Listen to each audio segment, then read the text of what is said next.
Salut les amis, nous sommes en présence aujourd'hui d'un nouvel invité qui va pas tarder à se présenter. Je suis accompagné de mon co-animateur Momo le singe. Je suis Ced. Alors, Non. notre petit singe malicieux va passer notre invité à la moulinette. Notre invité aura le droit à un joker, un seul.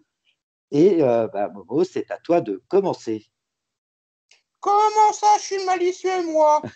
Si l'invité, lui, il est malicieux, on va le savoir. Hein. Bonjour, monsieur. Bonjour. Alors, vous avez compris la règle du jeu, il vous l'a bien expliqué. Un seul joker. Un seul joker. Bon, attends, je vais me plier à la règle alors, donc c'est très bien. Alors, première question. Quel est votre nom et vos prénoms de naissance que vos parents vous ont offerts? Oh. Ah, d'accord. Donc là, on ne parle pas du nom de scène. Hein. Moi, mon prénom, c'est Frédéric. Donc voilà, comme mon nom de scène, de toute façon, Frédéric. Mais j'ai un deuxième prénom qui est Marie. C'est un prénom féminin. Mais voilà, donc ça, c'est sur ma carte d'identité, Frédéric Marie. Et mon véritable nom que m'a donné mes parents, bien sûr, le même nom évidemment que mes parents, c'est Claverolas. Donc là, on est un petit peu loin de mon nom de scène pour le coup. Ouais. Mais ça se retient moins que Claverolas, alors j'ai pas gardé. Oh, bah, je vais t'appeler Marie au lieu de Frédéric. Non, je rigole. Quel est votre âge ainsi que votre signe zodiacal? Alors, moi, je suis du taureau, exactement. Ça, c'est mon Voilà, signe du tu vois. zodiaque. Ouais, je suis un fonceur. Et c'était quoi la première question? Quel est votre âge? Mon âge? Ah, mon âge! Ah oui, bah, je vais pas faire le joker, non, quand même. Je viens d'avoir, il y a quelques jours, 50 ans. Donc, c'est tout neuf, tout neuf.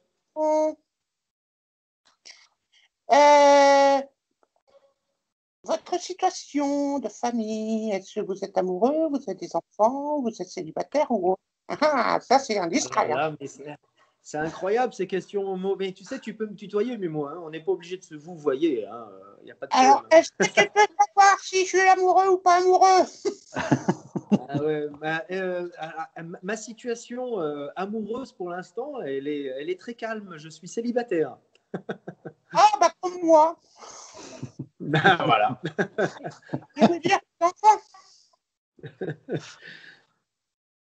J'ai pas d'enfant, non. J'ai pas d'enfant. C'était ça la question parce que j'ai pas bien compris. Non, Oui, j'ai pas c'était ça. d'enfant. Ça perturbe. Hein. Je suis célibataire sans enfant. C'est extra, hein. Voilà, c'était simple la réponse, il ne fallait pas de joker. Pas besoin de joker. Résidez-vous actuellement? Repose ta question, Momo.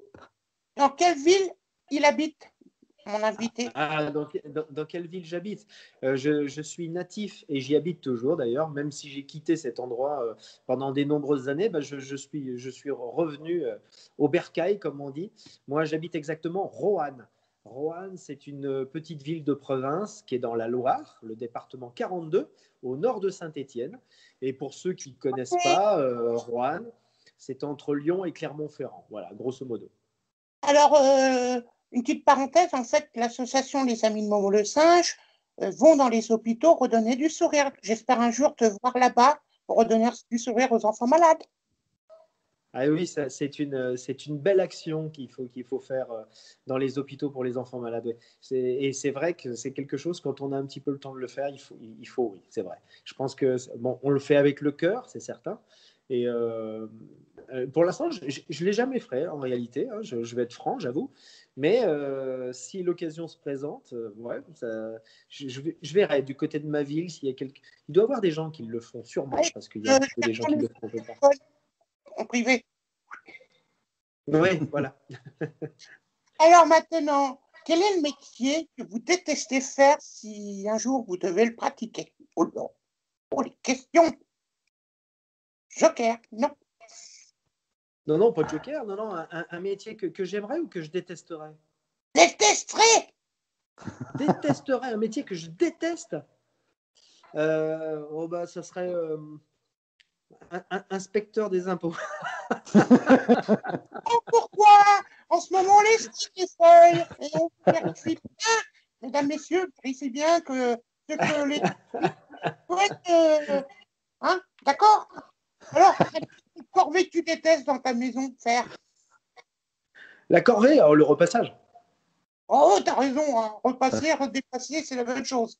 Ah ouais, laver, je veux bien, mais repasser, c'est une horreur, ça. C'est la vraie grande corvée, quoi. Quelle est ta couleur préférée et pourquoi? Alors curieusement, enfin c'est pas curieux d'ailleurs, mais ça a toujours été le bleu. Je sais pas pourquoi. Quand j'étais gamin, mes parents m'habillaient souvent en bleu. Bon, je sais pas pourquoi on identifie le bleu toujours aux garçons, euh, mais le bleu m'a toujours plu. Le bleu parce que c'est le ciel aussi, le bleu parce que c'est les océans. La couleur bleue, enfin c'est toujours une couleur bleue. Souvent j'étais habillé en bleu aussi. Voilà, bon, c'est une couleur que j'aime bien. Petit à petit, avec l'âge, et puis l'âge, maintenant vous le connaissez. Le noir, j'aime bien aussi. Mais c'est Ah oui, juste ça l'aspect vestimentaire. d'accord. Ah, c'est génial. Mais en fait, c'est pour ça qu'on t'appelait Frédéric, parce que tu étais toujours en bleu. Je ne sais pas si c'est pour ça. Sinon, t'aurais appelé, maman t'aurait dit Marie, Marie, mets-toi en rose.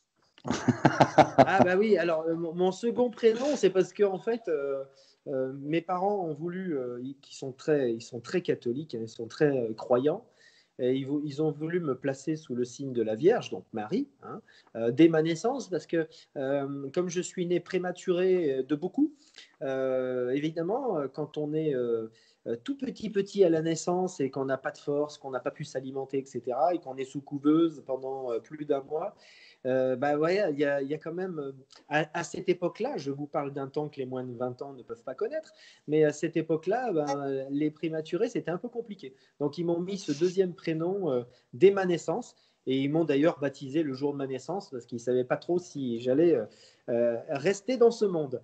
Je te salue, Marie. Voilà. As-tu été un très bon élève? Et dans quelle matière? Ouh là là, la question qui tue!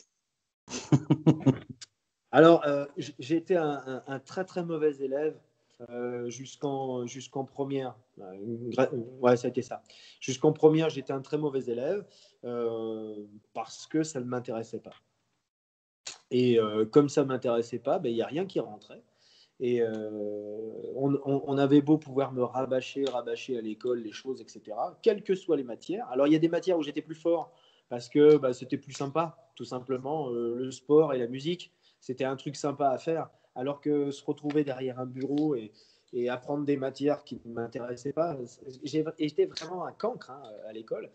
Il y a qu'en terminale où j'ai eu le déclic et parce que c'était intéressant, tout simplement. Et du coup, dès que ça intéresse ou dès que, je ne sais pas, peut-être que à l'époque, le corps professoral a su me prendre, me parler aussi, c'est sûrement ça aussi. Et ben là, après, j'ai commencé à avoir des bons résultats et être même bien placé. Mais avant, non. J'étais vraiment un mauvais élève enfant. Enfant, ado, ça allait. Après, adulte, c'est encore mieux. Voilà, c'est ça. En fait, j'ai fait comme le bon vin. Au début, j'étais vraiment très vert. Après, voilà, j'ai mûri, quoi.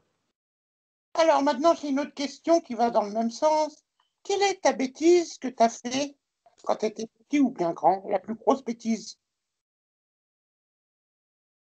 La plus grosse bêtise. Ah ouais, ouais, celle Oh, que les parents qui vont savoir aujourd'hui. Ouais, non, les bêtises que j'ai fait, sûrement, c'est parce que quand on a 12 13 ans, 14 ans, 15 ans, on essaye de faire plein de trucs. Donc, on essaye de fumer un peu n'importe quoi, on essaye de se mettre la tête à l'envers avec n'importe quelle substance. Et c'est juste des essais d'un coup, en fait, c'est des one-shots. Mais, euh, mais ça, c'est des bêtises. Parce que, bon, ben voilà, après, je comprends. Enfin, je comprends les jeunes d'aujourd'hui aussi. Enfin, on a tous été jeunes, on fait tous un peu des conneries comme ça, à s'en mettre plein la tête avec n'importe quoi, à boire, etc. Donc, mais voilà, mais il y a effectivement quelques substances que j'aurais. Ben voilà, il a fallu essayer, mais je me suis fait bien engueuler derrière. Je me suis fait bien ramasser par mon père. Je veux dire, ça m'a servi de leçon. Et il avait raison de m'en foutre une parce qu'à un moment donné, voilà, il faut arrêter de faire les bêtes, quoi. Et puis, c'est parce qu'on est des gamins et qu'on n'a pas la réflexion, voilà.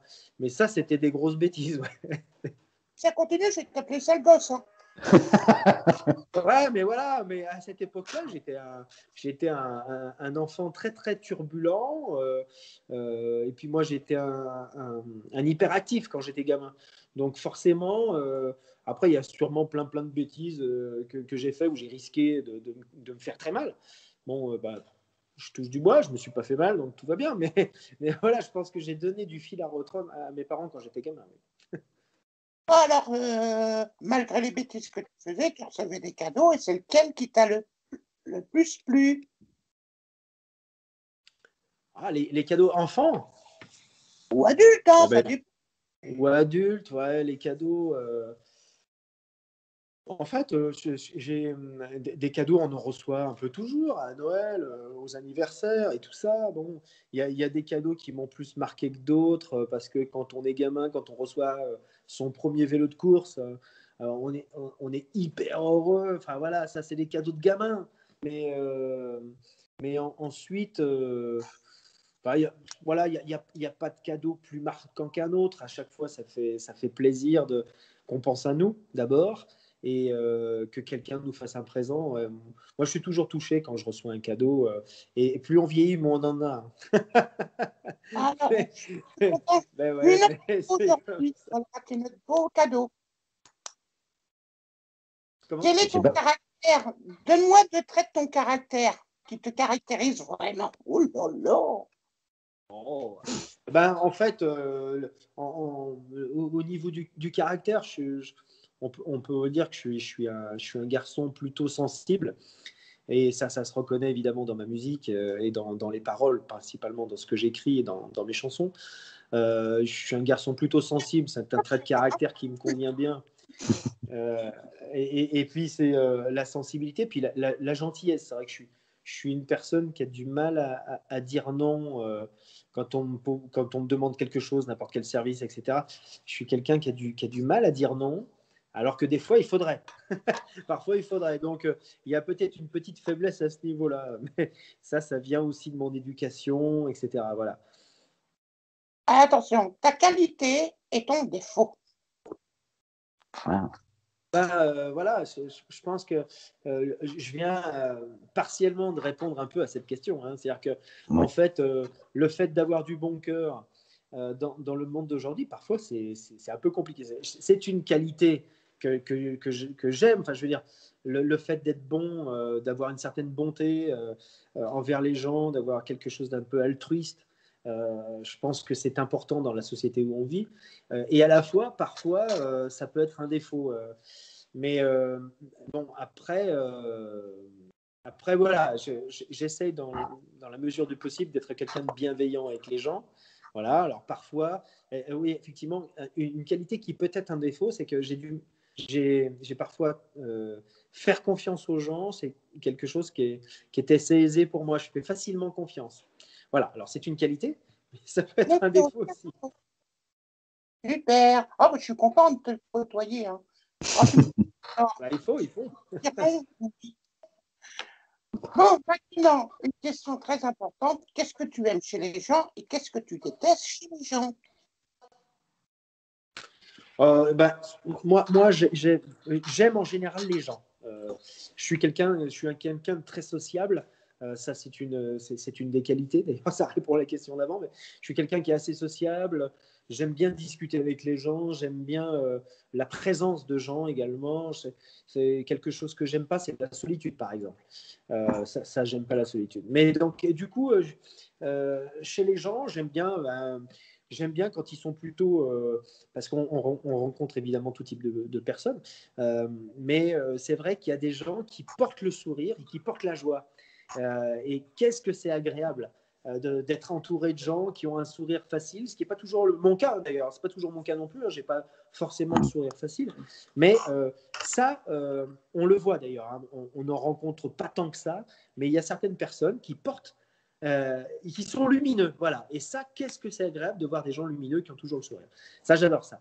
Après, ce que j'aime pas chez les gens, c'est la critique systématique. C'est toujours critiquer son voisin, toujours critiquer l'autre. Voilà, ça, c'est quelque chose que j'aime pas. Il y a une forme d'agressivité qui est souvent pas sincère parce qu'ils ne le disent pas en face. Et ça, j'aime pas ça. Puis j'aime pas la violence en général, j'aime pas le conflit, j'ai horreur de ça. Euh, et ça, c'est vrai que quand je retrouve chez des gens une espèce d'agressivité pour tout et n'importe quoi d'ailleurs, une critique pour tout et n'importe quoi, ça, c'est quelque chose que j'ai du mal à supporter. Maintenant, as-tu un rêve? Oh, bah oui, bien sûr, ouais. Ouais, j'ai des rêves, évidemment.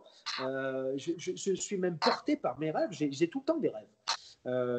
Mais c'est parfois des rêves un peu utopistes.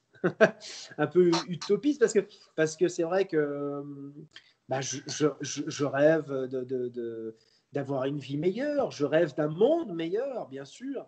Je rêve de trouver un amour passionné, voilà, sensuel, etc. Enfin, je rêve de tout ça. Et puis, et professionnellement, je rêve que je puisse présenter mes chansons et chanter devant un public, parce que ça fait un petit moment qu'on fait plus de scène, malheureusement. Donc, je rêve de retrouver la scène. Ça, c'est un premier rêve, mais je pense qu'il est assez accessible. Mais après, je rêve que mes chansons soient un peu plus universelles, que le public puisse adhérer. Et c'est pas une recherche de la célébrité, mais j'ai écrit et composé des chansons et je rêve quand même qu'elles fonctionnent un peu, quoi. Si je comprends, il est en train de nous dévoiler tout doucement son petit secret. Il y a une oui. importante avant. Préféré. Comment? On en a entendu. Plat préféré. Ton plat préféré? Ah, mon plat préféré. Oh, bah, c'est très simple. Si c'est en sucré, il y en a deux. Oui, bah, mais la tarte tatin, j'adore. Oh, c'est tout ça. La tarte tatin, j'adore. C'est le dessert. Et j'ai pas besoin de la boule de glace, moi. Non, non, non. Juste la tarte tatin. J'adore ça. Voilà. Ça, j'adore ça. Le crumble, que ça soit poire ou pomme, mais crumble, j'adore ça. Ça, c'est des desserts qui sont simples, en réalité, parce qu'il n'y a pas de chantilly, de machin, de trucs. Mais ça, c'est des desserts simples que j'adore. J'en mangerai tous les jours. Voilà. Et les roses des sables. Ah oui. Là, il ne faut pas me mettre il faut pas me mettre un saladier de roses de sable parce que je termine. J'adore ça. Sinon, en salé, bon, je suis assez simple, mais c'est vrai qu'il y a un bon gratin dauphinois avec, ouais, voilà, ça, avec un bon poulet rôti, mais bien rôti, là, tu sais. Alors, c'est des choses simples, mais j'adore ça. C'est vrai, on a un bon dauphinois aujourd'hui. Hein. Ah oui, oui, je confirme. Allez, j'ai deux dernières questions. La plus importante, tu vas peut-être utiliser ton joker, c'est qu'est-ce que tu aimes chez moi? Alors, ce que j'aime chez toi, ça n'est pas que les yeux, parce que je trouve que tu as des yeux noirs qui sont superbes, mais c'est cette petite bouille. Cette petite bouille avec ce nez là et puis cette bouche là, t'es trop mignon avec ces petits poils et tout ça. Non, là j'adore ça. Oh, je vais me marier avec toi, tu seras plus célibataire. Hein. Ah, voilà, je crois qu'on va se mettre ensemble. À la question la plus sérieuse, quel est votre petit talent secret? Caché. Oui, caché. Mon talent secret? Votre talent caché. Caché, oui. Alors, caché, un talent caché. Ah oui, je masse très bien. Ah non, mais c'est pas ça que je voulais parler, moi. Je voulais parler. Tu es invité aujourd'hui dans l'émission pour parler de ton petit talent. Ah oui. Qu'est-ce que tu veux dire par là? Alors, il me pose un joker ou quoi? C'est quoi ton talent? Ah, je reprends la main. Si tu veux bien, Momo, je reprends la main. Je vais rebondir dessus. Oui, reprends la main. Bon, bah, merci d'avoir passé à la moulinette. Charmant, je te laisse avec lui, c'est encore pire. C'est corsé les questions, tu vas voir. Et Momo a le droit d'intervenir quand il veut. Alors, donc, ton petit talent caché, en l'occurrence, c'est le chant, la chanson. Donc, comment... Ah, ben oui, alors, celui-là, ah oui, d'accord, mais il n'est pas caché, celui-là, quand même. Hein. Non, non. Voilà, c'est un talent voilà, qui est inné chez toi. Comment est né ce talent? Alors, moi, en fait, c'est vrai qu'il y a des gens qui appellent ça le talent. Il y a sûrement un petit côté don aussi, c'est sûr, mais j'ai pas la grosse tête vis-à-vis de ça. Moi, je chante des chansons. Il y a des gens qui disent que ils aiment ma voix, donc tant mieux. Je suppose qu'il y a aussi des gens qui n'aiment pas ce que je fais, ce qui est normal, parce qu'on ne peut pas plaire à tout le monde. Mais au niveau de mon métier, enfin voilà, de ce que j'ai choisi de faire, parce que c'est ma passion, je suis effectivement chanteur, auteur, compositeur. Comment c'est né C'est né avec le temps en réalité, parce que je ne pensais pas que je serais chanteur au début de ma carrière. J'ai fait une carrière de production de spectacles pour commencer, et j'adorais produire des spectacles, mais je n'étais pas sur scène au début. Pendant toutes les premières années, moi, je n'étais pas sur scène. Et en fait, la scène, c'est venu petit à petit. Au départ, produisais des artistes, et ça m'allait très bien. Mais c'est au bout d'un moment où j'ai commencé à monter sur scène où je me suis dit, finalement, quand on est sur scène, il y a autre chose qui se passe. Et c'est bien de produire, mais quand on est sur scène, voilà, il y a un autre challenge, il y a une autre adrénaline. Et voilà. Et quand je suis monté sur scène, j'ai commencé à faire du musical pendant des années où je chantais les chansons des autres. J'étais un interprète, comme on dit, à faire de la comédie, de la chanson, de la fantaisie, en fait. Et il y a eu une autre étape après où je me suis dit, j'ai aussi des chansons. Alors, c'est bien de chanter les chansons des autres, mais là, maintenant, j'ai envie de défendre mes propres titres et mon propre univers. Oui, tout à fait. Et donc, j'imagine qu'il y a eu un échange, surtout le but de ton expérience, c'était surtout un échange vis-à-vis du public. Ah oui, mais totalement. Moi, je suis quelqu'un qui est issu de la scène. Ça a toujours été ma vie. Et quand j'étais gamin, mon père, il me mettait déjà sur scène. Donc, j'ai toujours été sur scène en quelque sorte. Donc, il n'y a pas eu vraiment d'appréhension de monter sur une scène et d'avoir 100, 200, 3000 ou 4000 personnes. Ça, c'était pas la question parce que ça n'a jamais vraiment fait peur. On a l'habitude au bout d'un moment. C'est juste que au bout d'un moment de ma carrière, oui, j'ai souhaité développer mon propre univers et de le présenter au public. Et quelle qualité faut-il avoir pour être compositeur? D'abord, moi j'ai fait du solfège quand j'étais gamin, mais il m'en reste quasiment rien. Aujourd'hui, je sais faire quelques accords à la guitare, ça m'aide pour construire les chansons. La composition, je pense que c'est un peu une part de rêve dans la tête des gens. Ceux qui sont compositeurs, il y en a qui passent énormément de temps sur leur piano pour trouver les bons accords qui se suivent, etc. Et de se dire, tiens, il y aura une bonne mélodie de chant là-dessus à faire. Trouver les bons accords, bien sûr. Moi, c'est un petit peu la même manière, mais pas au piano, mais c'est surtout, il y a des mélodies qui me viennent à l'esprit. Alors, il faut toujours espérer que ça ne soit pas une mélodie qu'on ait entendue il y a déjà 1 mois ou 3 mois et qui me disent, oh tiens, c'est bien ce truc. Non, voilà, donc il faut toujours espérer de ne pas piquer la mélodie, mais il y a des choses qui me viennent dans l'esprit. Et moi, je suis toujours avec mon téléphone portable, avec le dictaphone, et je m'enregistre. Donc j'enregistre plein de trucs. Des fois, je ne me réécoute pas parce que bon, je suis passé à autre chose, etc. Puis des fois, je reviens dessus et je me dis, ah, ça c'était pas mal ça. Donc attends, je vais me réécouter. Et puis à force d'enregistrer des petites choses au dictaphone, j'arrive à monter mes mélodies comme ça. Mais la création de chansons, pour moi, elle est d'abord le texte, l'écriture, et ensuite c'est la mélodie. Momo, je crois que tu voulais parler, vas-y. Oui, alors moi, la question, c'est que la mélodie vient et ensuite les paroles, ou c'est les paroles qui viennent et après la mélodie? Comment ça se concrétise dans ton petit cerveau? C'est d'abord les paroles. Moi, c'est d'abord les paroles, toujours.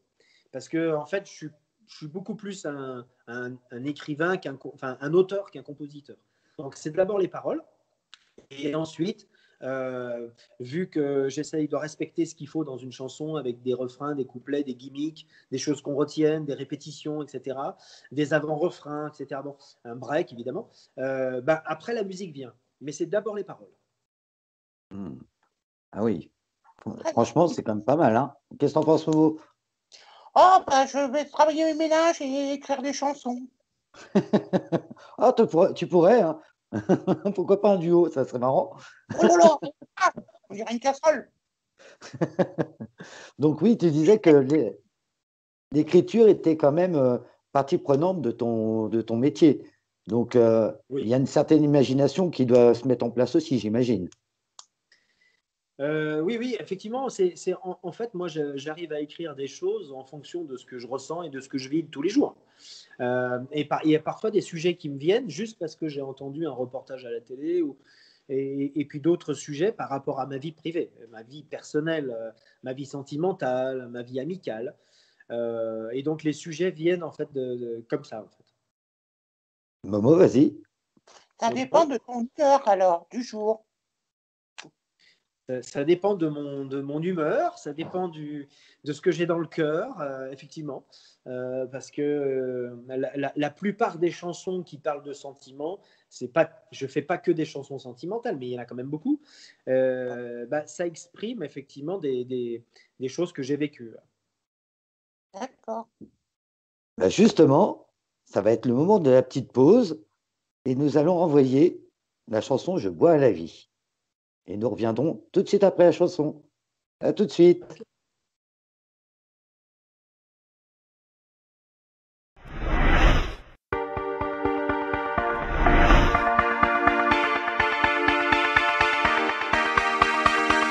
Ветер в парусах, моя счастливая звезда, моя счастливая звезда.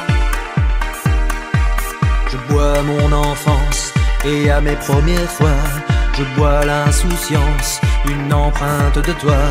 Je bois nos délires, je bois ta folie, je bois nos fous rires, je bois tes envies, je bois tes lèvres à l'amour qui s'allume. Je bois tous nos rêves en fantômes qui fument. Je bois aux émotions, à ta main dans la mienne. Je bois aux illusions, aux baisers que l'on s'aime. Je bois pour oublier les écharpes nouées, les lampadaires jaunis dans les rues de Paris. Mon âme qui plane, le vent dans les voiles. Je crois en ma bonne étoile. Je bois à la vie je bois. Et ma vie, c'est toi. Je bois notre histoire aux anges que l'on croise. Je bois ta mémoire au temps qu'on apprivoise. Je bois aux sentiments, au bonheur qu'on attend. Je bois l'amitié aux couleurs du temps. Je bois pour oublier les écharpes nouées, les lampadaires jaunis dans les rues de Paris. Mon âme qui plane, le vent dans les voiles. Je crois en ma bonne étoile. Je bois à la vie je bois. Et ma vie, c'est toi.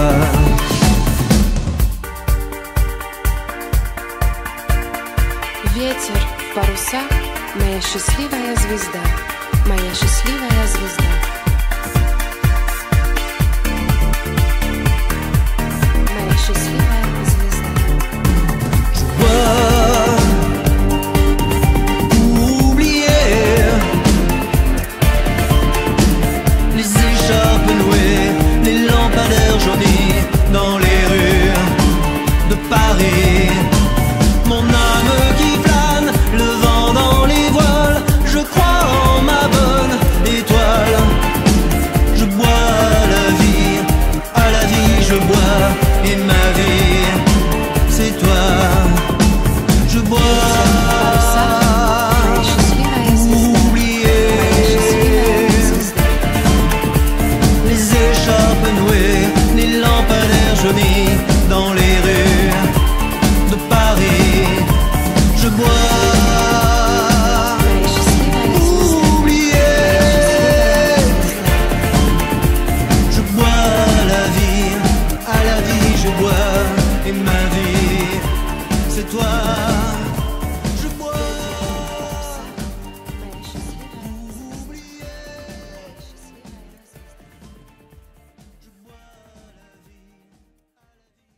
sommes de retour avec notre invité, Frédéric Arnaud. Nous venons d'écouter la chanson Je bois à la vie. Oh, qu'est-ce qu'il Justement. boit beaucoup dans la vie, lui? Justement, est-ce que tu peux nous expliquer comment t'es venue cette chanson et quels en est En fait, les tenants et les ouais, aboutissants? ouais, c'est ça. En fait, j'ai écrit cette chanson en mars 2020, lors du premier confinement. Ah ouais. Et ben oui, et dans ce premier confinement, ben, on était tout d'un coup, on se retrouvait à ne plus partir en tournée, plus de spectacle, plus rien, tout est annulé, etc. Et ça fait bizarre de se retrouver à la maison alors que j'étais plutôt un mec qui était sur la route, quoi. Et en plus, c'était très soudain. C'est-à-dire qu'on s'y attendait parce qu'on nous l'avait dit, mais tout d'un coup, waouh, c'était un vide presque, hein. Et du coup, j'ai écrit un certain nombre de chansons dans cette période, mars, avril, mai. Là, pendant 3 mois, j'ai beaucoup écrit, dont cette chanson. Et en même temps, j'avais envie d'écrire une chanson sur la vie en général. Pas forcément ma vie, mais la vie en général, un peu comme un hymne, où on parle de la vie en général, c'est-à-dire les rencontres amoureuses, les amitiés, l'enfance, l'adolescence, voilà, les rêves, les joies, etc. Et en même temps, les moments, il n'y a pas que des moments extraordinaires dans une vie, il y a aussi des moments plus lourds, plus sombres et plus tristes. Mais voilà, donc ça exprime un petit peu tout ça. Et en même temps, il y a aussi un côté espérance. Et donc, du coup, cette chanson, c'était un petit peu un hymne à la vie en général. Et j'ai dit je bois parce que c'était difficile de dire je trinque à la vie, alors que je bois à la vie, c'était plus simple à chanter. Et du coup, c'est pas une histoire de boire ou quoi que ce soit, mais c'était une histoire de trinquer, de se dire allez, sentez la vie. Grosso modo, Voilà. c'était ça. À la Vivre la tienne, vie, quoi. Ouais, à la tienne, tu allais dire Étienne, c'est ça? Je suis mon sûr. ami. À la tienne, santé, santé, Momo. Donc oui, c'était donc comme je disais, donc en gros, c'est un hymne à la vie, comme tu dis, mais en même temps nostalgique, à la vie future, j'imagine aussi. Donc à plein de choses. Donc effectivement, ça donne envie de vivre. C'est une envie de vivre, en gros. Oui, c'est ça. Pour, Je parle à la fois du passé, du présent comme du futur dans la même chanson. Et oui, c'est vraiment un hymne à la vie. ouais, tout à fait. Ah, bien beau, hein, qu'est-ce que tu en penses? Ouah, je l'écoute et je bois toutes ces paroles. Sacré Momo. Donc oui, effectivement, donc moi je t'ai découvert dernièrement et j'avoue que j'apprécie énormément le style, donc ça serait plus pop rock si je suis un petit peu le style. Oui, c'est ça. C'est en fait le style d'aujourd'hui que je présente. C'est toujours de la variété française, bien sûr, c'est de la chanson, mais c'est un style qui est plus pop, un peu plus pop rock aussi dans cette chanson-là précisément, et puis dans d'autres, bien sûr. Et c'est un style qui a changé avec le temps, puisque sur les premiers albums, j'étais un peu plus traditionnel, je vais dire, dans mes chansons, avec un style plutôt rétro swing. Il y avait un peu d'accordéon, voilà, un peu chanson traditionnelle. Et peu à peu, d'album en album, mon style a un peu évolué, bien sûr, mais le public aussi a évolué. Et Mhm. aujourd'hui, je suis catégorisé plutôt pop. D'accord. Oui, oui, parce que c'est vrai que moi j'ai écouté ça avec attention et moi j'ai trouvé la chanson superbe. Il y a rien à dire. Et franchement, ça mériterait même d'être mis plus en avant. Je sais pas ce que Momo en pense, mais moi j'ai apprécié la chanson. Je vous demande d'écouter cordialement ce chanteur qui est extraordinaire. Sinon, je vous pète la figure. Ah, ça, c'est un hymne à la, on va dire à la fanitude. Sacré Momo. Donc, oui, oui. Donc, j'imagine que tu as plein de projets à venir. Donc, ça fait partie d'un album, cette chanson. Oui, c'est ça. C'est en fait, on s'était dit que cette année 2021 était une année de présentation de tout ce que j'avais fait en 2020 et qui n'était pas sorti, puisque bah, il faut le temps. Après, il faut passer en studio, il faut faire les mix, les masters. Puis le studio, c'est long parce qu'il y a les musiciens, etc. Bon. Donc, on a beaucoup travaillé entre l'écriture, la composition et ensuite les studios pendant l'année 2020. Et cette année 2021, bah, c'est la présentation des titres. Donc, on a commencé à présenter Je bois à la vie, justement, au mois de janvier, avec un super clip vidéo. J'étais très heureux de présenter ça au public. Et puis, et ensuite, en mois de mars, on en a sorti un autre qui s'appelle Je vis dehors. Il y en a un autre qui va sortir bientôt, là, dans les jours qui suivent. Il y en aura un autre en mois de juillet, un autre au mois d'août. Après, c'est quasiment tous les mois. Mais l'album, lui, il sortira au mois de septembre. Et il s'appelle également Je vis dehors, comme la chanson qui est sortie au mois de mars. Et c'est un album de 12 titres dans sa version initiale, où j'ai vraiment hâte de le faire découvrir au maximum de public. Oui. Momo, vas-y. Moi, la question était parce que tu écris, tu mets en musique, tu mets en CD et autres. Et en fait, ça coûte combien faire tout ça financièrement? Est-ce qu'il y a un coût réel ou pas? Oui, il y a un coût réel. Ouais. C'est, en fait, installer, faire un album comme moi je l'entreprends, il y a un vrai coût de production qui est énorme parce que j'estime que ça doit être un travail d'équipe. Alors, c'est vrai qu'il y a des artistes qui travaillent seuls chez eux, et j'en connais plein. Hein. Ils ont un home studio et ils appellent quelques musiciens pour faire leur album, mais grosso modo, ils font tout chez eux et ça prend des mois et des mois et des mois. Parfois, c'est très long et puis, ils se retrouvent un petit peu seuls dans leur création et dans leur production. Moi, j'ai voulu au contraire avoir le maximum un travail d'équipe parce que d'abord, je n'ai pas le talent pour tout faire, ça c'est certain, ça c'est complètement indéniable. Et j'ai un mini home studio chez moi, mais c'est plutôt pour faire des toutes petites maquettes de rien du tout, qui ne sont surtout pas écoutables, parce que c'est que pour moi. Et donc, pour le coup, moi je passe en studio et j'essaye d'avoir des collaborations avec des studios. Bon, là je travaille avec un studio qui s'appelle Les Tontons Flingueurs, qui est un grand studio avec des musiciens qui sont extraordinaires. Comment ? Non, rien, j'ai peur de la mitraillette. Oui. Et c'est vrai que là Momo, tu as bien joué, parce que Tonton Flingueur, oui, très bon jeu de mots. Ouais, Justement. C'est ça, ouais. Exactement. Et oui, c'est ça, ouais, le jeu de mots. Et du coup, je travaille avec des super musiciens, mais alors, c'est vrai qu'il y a un coût qui est très important. Aujourd'hui, quand on fait un album comme moi je le fais, hein, entre les séances photos, les clips vidéo, l'album, les passages en studio, les musiciens, etc., après la création de l'album en physique, à mettre sur les plateformes de téléchargement, etc. Puis après, il faut suivre les réseaux, le site internet, etc., YouTube. Donc, ça représente des coûts qui sont importants et on ne sait pas vraiment si on va rentabiliser. Oui, c'est le risque. Oui. Ouais. À toi, Momo, vas-y. La question était, peux-tu te dire combien ça a coûté à peu près pour la chanson qu'on a écoutée? La fourchette, hein.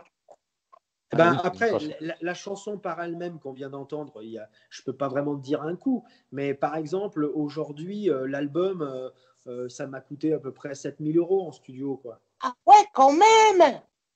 Voilà, mais après, c'est que l'album. Donc après, il y a tout le reste qui découle. Donc on peut se retrouver facilement sur un projet avoisinant les 15 000 €, sur un projet d'album avec les sorties, les clips. Parce que ça aussi, les vidéastes, tout ça coûte beaucoup d'argent. Et puis, quand on sort des clips, il faut faire du sponsorisé, il faut se faire connaître sur Facebook, sur YouTube, etc. Donc là encore, c'est des enveloppes financières pour augmenter le public, pour se faire connaître, tout simplement. Donc l'enveloppe sur un projet, pour l'instant, à mon avis, pour l'instant, on n'est pas du tout à cette somme-là. Mais quand l'album sera sorti, on sera peut-être sur une enveloppe entre 15 et 20 000 €. Ouais. Ah oui, c'est un sacré coup. On ne s'en rend pas compte, mais c'est un sacré coup quand même. Hein. Ouais, c'est ça. Donc après, il faut vendre des disques. Oui. Et c'est vrai que ce n'est pas chose aisée. C'est vrai que ce n'est pas chose aisée. Et justement, en plus, avec cette période, ça doit être encore moins évident. La période du Covid. C'est pour ça qu'on a décidé de sortir l'album au mois de septembre. Parce qu'au mois de septembre, on est sûr que tous les magasins, tous les disquaires, Fnac, Cultura, Centre Leclerc, Auchan, etc., enfin, les magasins en général vont être ouverts pour vendre du disque. Maintenant, avant de mettre mes disques dans les rayons, ce qui est prévu pour le mois de septembre, et qu'ils soient dans les bacs, comme on dit, eh ben, il faut aussi faire toute cette promotion comme là, en quelque sorte, on est en Bien train sûr. de faire, parce qu'il faut que les gens, à un moment donné, se disent « Ah, on va aller acheter l'album de Frédéric Arnaud parce qu'on l'a entendu sur telle ou telle radio, tel média, tel web, et on l'a vu sur Internet, dans les réseaux, etc. » Mais tout ça, bah, c'est beaucoup, beaucoup de travail en amont et toujours dans l'espoir de rentabiliser. Alors, la rentabilité, elle ne se fait pas que sur l'album, hein, mais elle se fait aussi sur la SACEM, parce qu'il y a nos Oui. droits d'auteur qui tombent, etc. Mais c'est toujours à condition qu'on passe beaucoup dans les radios ou à la télé.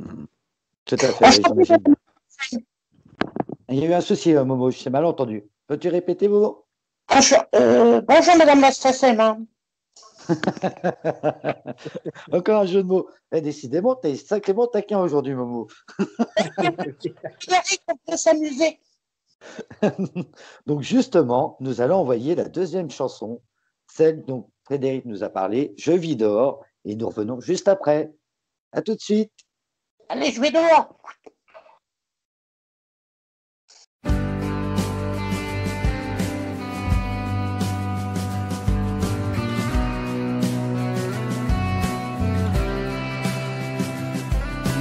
Faudra-t-il au matin, au petit jour m'enfuir, les paupières lourdes de mes souvenirs, traîner mon ombre hors du bocal, quand le soleil ouvrira ses pétales, au-delà des voiles, des murs invisibles, de ce va-et-vient entre le jour et la nuit.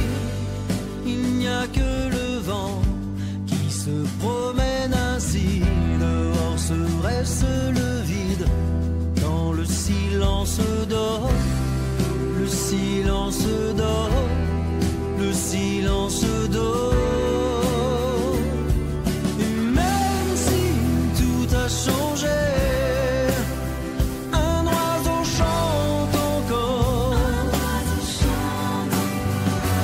Au fil de mes pensées, je vis dehors, je vis dehors, je vis dehors.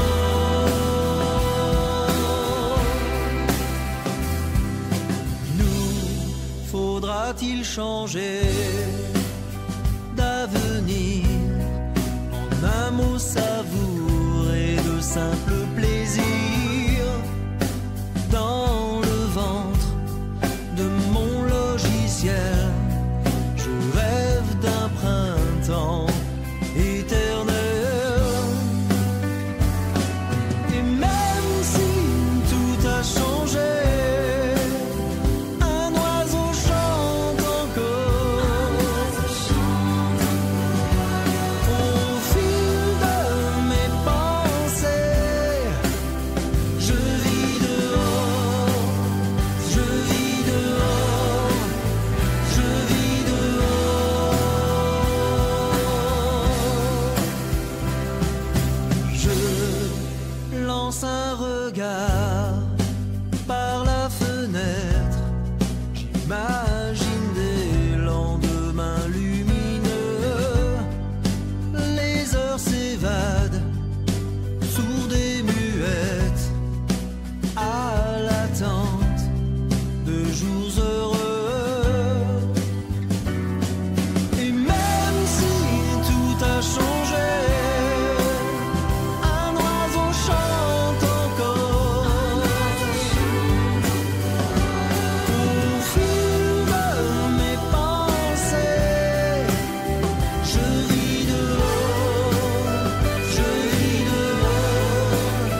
nous sommes de retour avec Frédéric Arnaud pour la petite suite de l'émission, la dernière partie.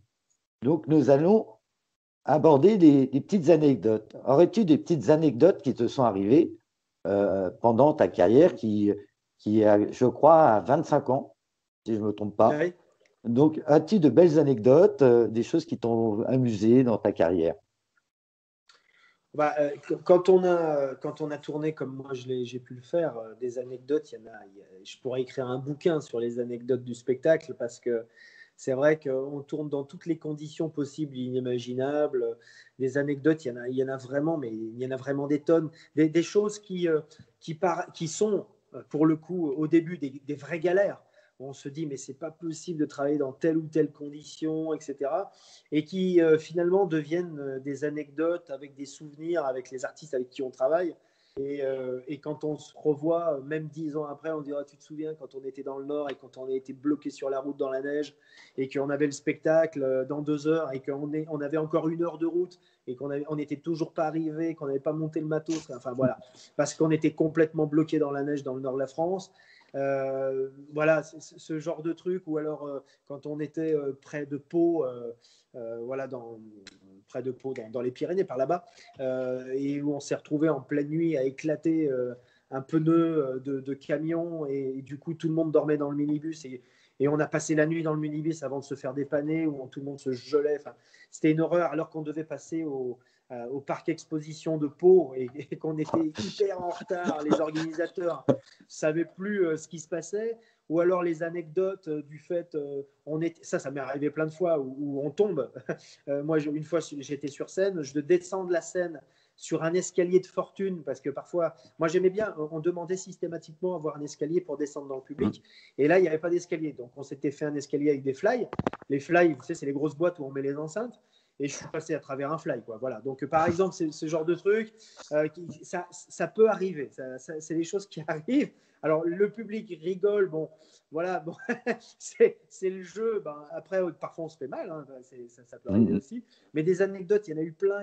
Et puis il y a aussi des souvenirs qui sont géniaux quand on se retrouve à faire des zéniths en première partie d'Annie Cordy, comme j'ai pu faire, où évidemment le public qu'on a devant nous, c'est de l'ordre de 5 ou 6 000 personnes, et qu'on rentre en première partie sur un public qui ne nous connaît pas, et dans une salle qui est super belle, et que finalement on arrive à faire chanter les gens, et on arrive à les faire rentrer dans notre répertoire, à les faire taper dans les mains, à les faire chanter, etc., et d'être avec nous.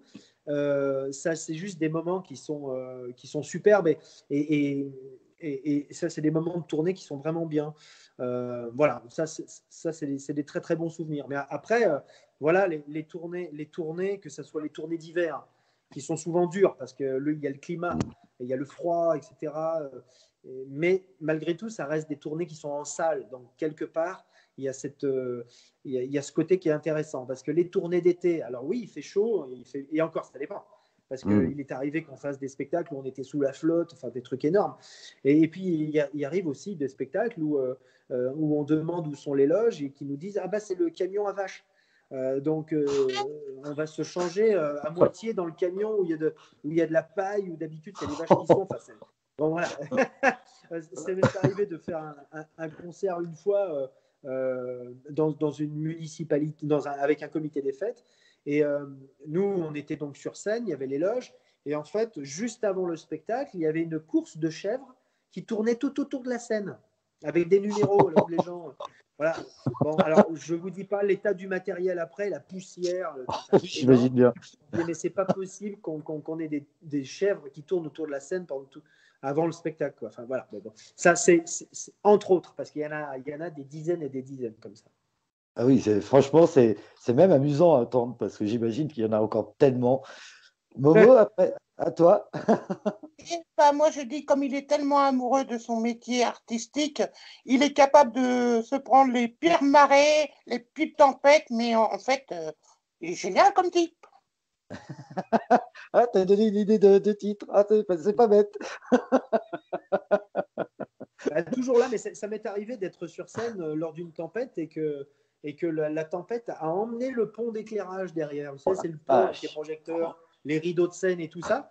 Et en fait, l'équipe technique s'est arrivée trop rapidement, trop violemment, parce qu'ils n'ont pas eu le temps de descendre le pont. Oh là Et là. comme il était encore très haut, il était à 4 mètres, 4 mètres 50 à peu près, et ben oui, le pont est parti. Alors ça fait une casse terrible, les projecteurs, les lyres, les machins, les rideaux déchirés, le pont à moitié cassé. Enfin bon, voilà, bon, parfois ça arrive. Parce qu'il n'y a pas eu d'accident, ça a été. Bah, il n'est pas tombé sur moi, ouais, donc ça va, j'ai pas eu de problème. Comme on dit, les aléas du direct. Oui, c'est ça, c'est totalement ça. Et ça m'est arrivé une fois dans un spectacle d'être avec une chanteuse. Bon, très souvent, c'était la même chanteuse, c'était Claire. Et tous les deux, on faisait une belle chanson d'amour, style Quand on a que l'amour, quoi. Et on chantait Quand on a que l'amour. Et en face de nous, on était en extérieur, c'était du côté de Marseille. Et tout d'un coup, il y avait 2 terrasses de café qui étaient devant, plus le public. Il y avait les 2 terrasses de café à droite et à gauche. Et je sais pas, il y a eu une baston générale, tout d'un coup. C'est-à-dire que les gens avaient des chaises en fer en plus, donc ça faisait un bruit énorme. Oh la Ils vache. se balançaient les chaises, ils se tabassaient, et nous, on chantait Quand on a que l'amour. Ah bah alors là, c'est marrant. Bah, il devait Un se truc livrer. énorme. Il devait vraiment se J'imagine bien. Oh, ça devait être drôle. J'imagine Et bien. ouais, c'était effectivement très. Enfin, c'était un peu bizarre parce que nous, on avait un peu peur pour le coup. Alors, on a fini la chanson, puis on est vite parti. On a attendu que les flics. Parce que du coup, il y a tout un bataillon de CRS, enfin, bataillon, j'en sais rien, mais il y a plein de CRS qui sont arrivés pour. Voilà. Mais sur le coup, on a eu un peu peur pour le matériel. Puis on a eu un peu peur qu'il y ait une chaise qui vienne d'en bas, quoi. Ouais. On s'est dit, oulala, si on se prend une chaise. En fait, il y a des sujets qu'il ne faut pas manifester pour ça rend en colère des fois. Mais là, on n'a que de l'amour quand même, c'est violent quand même. faut admettre les choses. Sur une Donc, chanson oui, d'amour, ouais, c'est un peu violent. Ouais, c'est un peu violent quand même. Donc j'imagine que le Covid a dû te permettre de te réinventer du coup, vu qu'il n'y a pas eu de concert. Comment fais-tu Oui, c'est une question importante. Comment fais-tu oui. pour te faire connaître? En fait, le fait qu'il y ait cette pandémie là, la Covid, ça m'a permis d'avoir du temps pour écrire et composer. Alors qu'avant, j'avais pas tellement le temps. Je sortais un album parce que j'avais pas le temps, tout simplement. Quand on est toujours sur la route en tournée, on n'a pas forcément le temps d'écrire tout le temps. Et c'est vrai que quand on s'occupe de tout, moi, c'est un peu ma particularité. Je m'occupe de ma tournée, je m'occupe de mes artistes, je m'occupe du son, la lumière, des camions, des trucs. Et du coup, on n'a pas le temps de faire tout ça. Alors que là, à partir du moment où il n'y avait plus de scènes à faire, plus de tournées, là, j'ai trouvé le temps de pouvoir écrire et de composer. Et finalement, ça a été plutôt bien par rapport à l'album qui va sortir. Ouais, donc ça t'a permis de te réinventer du coup. C'est ça, c'est-à-dire que ça m'a permis de prendre une vraie implication dans mon travail d'auteur-compositeur. Et s'il n'y avait pas eu cette pandémie, l'album qui sort cette année, il serait peut-être sorti dans 2 ans, quoi. Parce que c'est vraiment une histoire de temps. Je pense que avant, je peignais aussi. Aujourd'hui, j'en ai plus vraiment le temps, mais je pense que l'écriture, c'est comme la peinture, c'est comme d'autres arts. Il faut avoir l'esprit libre. On ne peut pas se dire, allez, je vais peindre 2 heures, puis après, je vais bosser là. Puis... Enfin, voilà, moi, je pense en tout cas, je parle pour moi, hein, mais en tout cas, pour moi, il me faut une certaine disponibilité intellectuelle et ouais, il faut que je sois libre dans ma tête pour pouvoir écrire, composer, comme peindre. En fait, oui. Vas-y. Et c'est rajeunir l'esprit. Oui. C'est ça. Mais c'est ça. essentiel. En fait, tout en vieillissant, je rajeunis. Moi, c'est dingue. Oui, c'est souvent comme ça. De toute façon, l'art naît d'un événement. Moi, pour exemple, c'est l'écriture. J'ai pris le plaisir d'écrire pendant le confinement. Reprendre, créer des personnages, partir dans un monde imaginaire. Vous pouvez pas en témoigner, hein, puisque voilà, c'est devenu quelque chose qui m'a motivé. Donc c'est un peu comme la chanson, comme beaucoup d'art. Oui, effectivement, je peux confirmer la chose. J'imagine que c'est totalement ça pour tous les artistes, on va dire. Oui, bah, je pense beaucoup d'artistes se sont retrouvés avec le temps d'écrire, de composer, de mettre en scène, de faire des choses comme ça. Et je crois pas, j'en suis certain. Aujourd'hui, on le voit bien depuis déjà quelques semaines, quelques mois même, il y a énormément d'albums, énormément de chansons qui sortent maintenant parce que bah, les artistes ont énormément travaillé en réalité dans leurs compos, etc. Et aujourd'hui, je crois, on en est à... il y a un nombre hallucinant de sorties de singles sur Spotify par jour, mais c'est un truc de folie, quoi. C'est des chiffres qui sont hallucinants. Et donc, il y a énormément de création. Alors maintenant, il faut tirer son épingle du jeu. C'est ça où ça va être plus compliqué. Bravo. C'est pour ça qu'il y a beaucoup d'artistes, des fois, qu'on ne voit pas publiquement parce qu'ils s'enferment un peu dans leur petit monde pour réécrire des chansons ou composer ou autre, si je comprends bien. Et en fait, la pandémie, elle a bien servi pour ça. Mais bon, pas trop longtemps hein, quand même. Hein. Sinon, pas trop longtemps, non. Non, il faut qu'elle s'arrête le plus tôt possible et qu'il faut qu'on puisse remonter sur scène le plus tôt possible.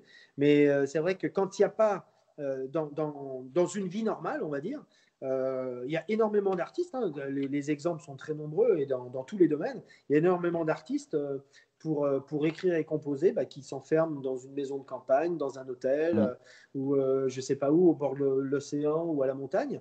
Ce qui a été mon cas, moi, de temps en temps, je suis parti 3-4 jours à la montagne et je suis revenu avec des textes. Parce qu'on a besoin de se concentrer sur ça. Et puis, là, il y a les choses qui viennent. On a une inspiration qui vient parfois un peu naturellement quand on aime écrire aussi. Parce qu'il faut aimer. Il faut aimer ça, évidemment. Tout à fait. Ça, je confirme. C'est pas un talent inné. C'est pas quelque chose d'inné, l'écriture. Il faut vraiment mettre ses tripes. Je ne sais pas si non, il y a des choses qui sont innées parce qu'il y a des gens qui à des âges même très jeunes, arrivent à écrire des trucs fabuleux. Moi, j'ai toujours beaucoup d'admiration pour ceux qui arrivent à écrire des bouquins, par exemple. Et je trouve ça incroyable, quelqu'un qui arrive à écrire un bouquin, c'est déjà énorme. Mais et quand je parle de bouquins, c'est des voilà. Mais il y a des gens qui arrivent à écrire des histoires, à sortir plein de bouquins, des romans, des machins, etc. Et que ça marche ou pas d'ailleurs, mais je suis toujours en admiration parce que je me dis mais comment ils ont fait pour trouver tout ça, pour écrire tous ces mots, toutes ces phrases, pour expliquer une histoire, une situation. Je suis vraiment très admiratif. C'est quelque chose que pour l'instant, je ne sais pas faire. Mais c'est un peu le même principe que la chanson, hein, parce que moi, je vois mon cas, on s'isole aussi, on voit certaines choses. Tiens, je n'ai pas pensé à ça. Et hop, ça s'emboîte comme une mélodie, mais c'est sur papier, on va dire. Sur papier. Donc, oui. C'est la même chose. Sauf que c'est sûrement à peu près pareil, à peu près identique, à la différence près, c'est qu'une chanson, c'est quand même très condensé. C'est condensé sur 2 ou 3 couplets et des refrains. Donc, pour moi, c'est plus simple d'écrire une chanson parce que on a un sentiment avec une idée générale. On va faire partir un peu par là ou par là, mais ça reste quand même très condensé. Alors que une histoire dans un bouquin de 500 pages, là pour le coup, c'est pas condensé, quoi. Et c'est pour ça que je suis assez admiratif de ça. Momo, je crois que tu voulais parler. Non, j'ai écouté attentivement ce qu'il disait. Donc oui, où pouvons-nous te trouver exactement? Alors, on peut me trouver dans plein d'endroits. Hein.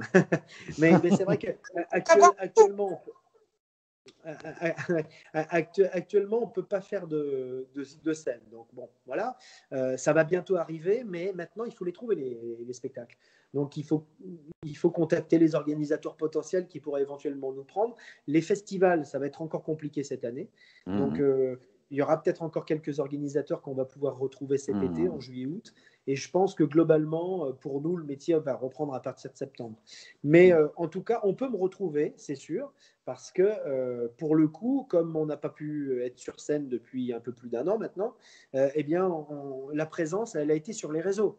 Donc, très présent sur Facebook, très présent sur Instagram, très présent sur LinkedIn, sur YouTube, bien sûr, évidemment, un petit peu sur TikTok, voilà, sur Twitter, bien sûr.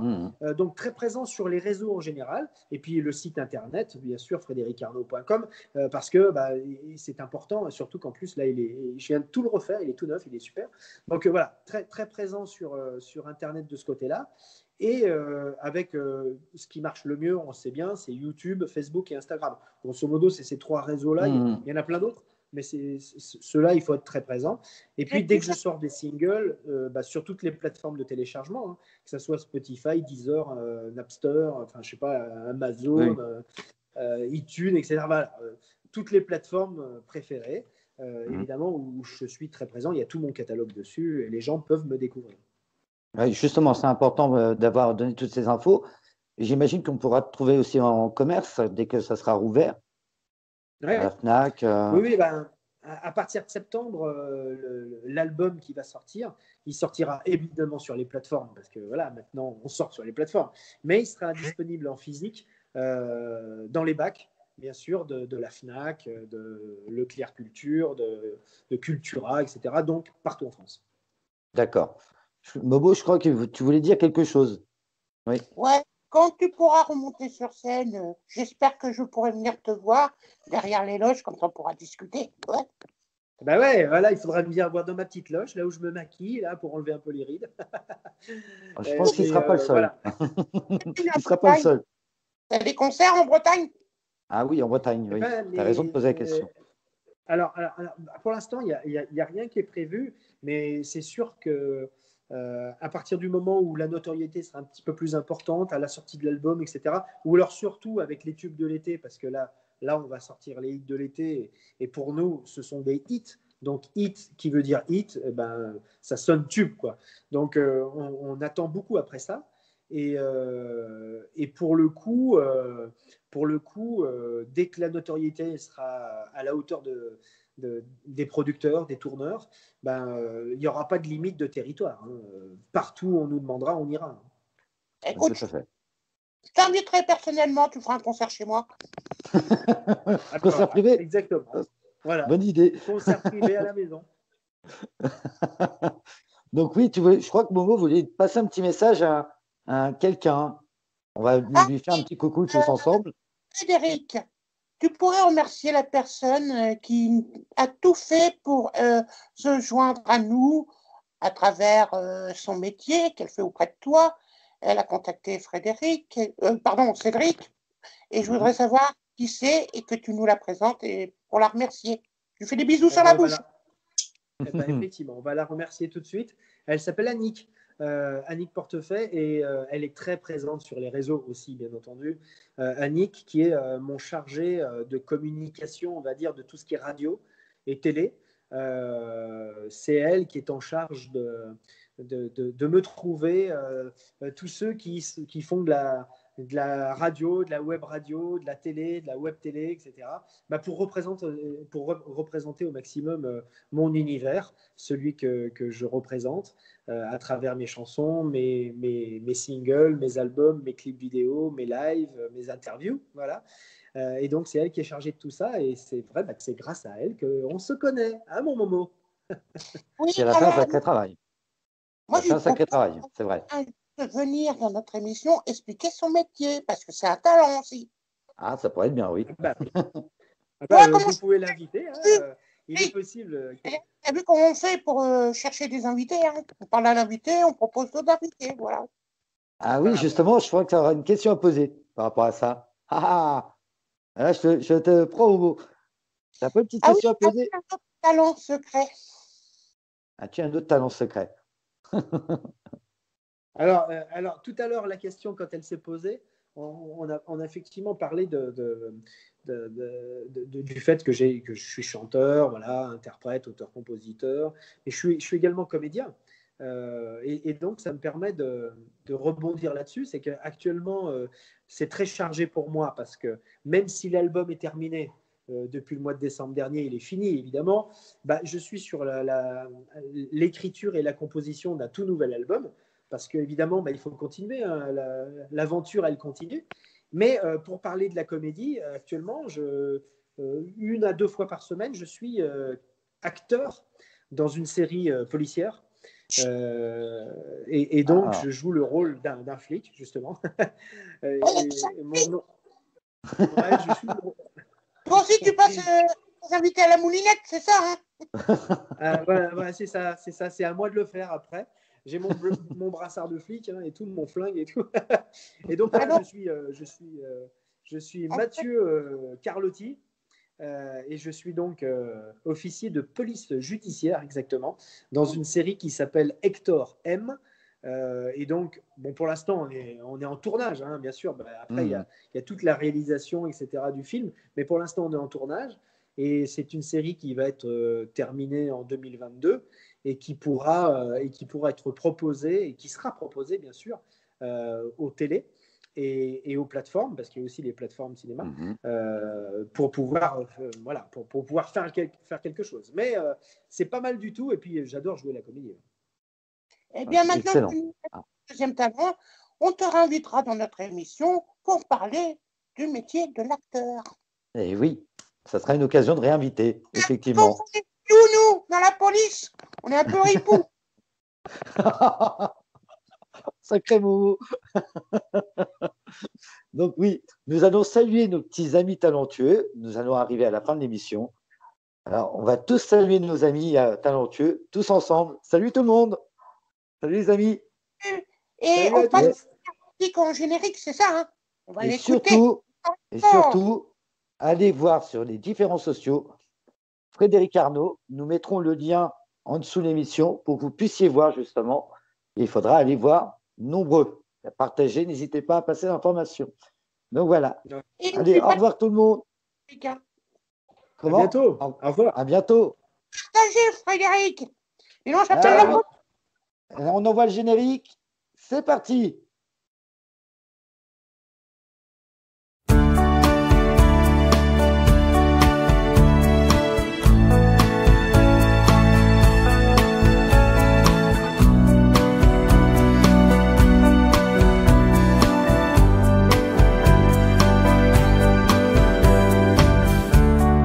Tellement de poussière dans le temps. Dans ce monde à l'envers, contre marées et vents,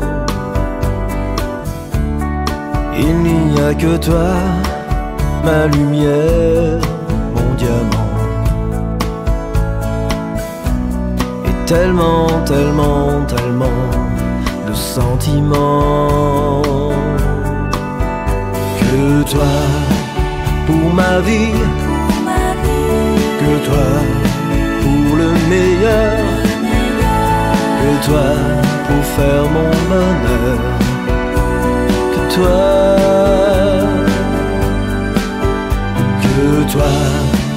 pour ma vie, que toi pour le meilleur, que toi pour faire mon bonheur, que toi.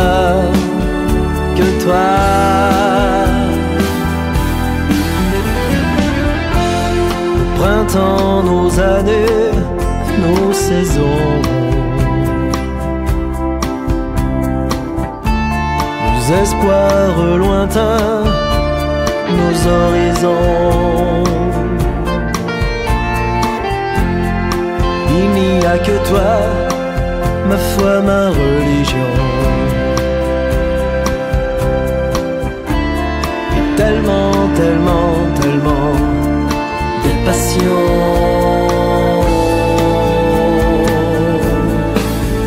Que toi, pour ma vie, que toi, pour le meilleur, que toi, pour faire mon bonheur.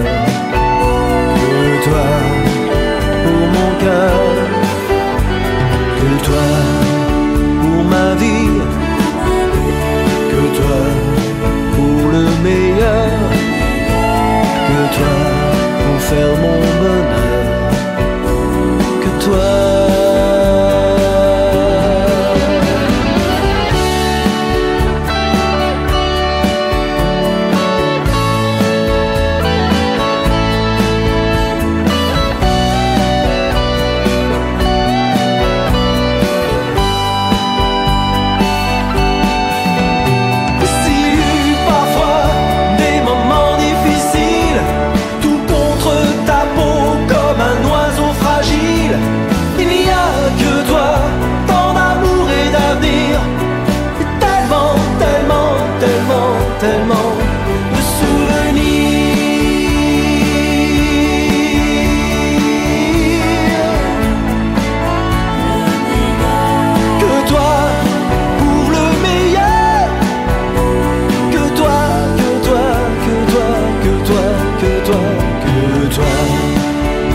ma vie, que toi pour le meilleur, que toi pour faire mon bonheur, que toi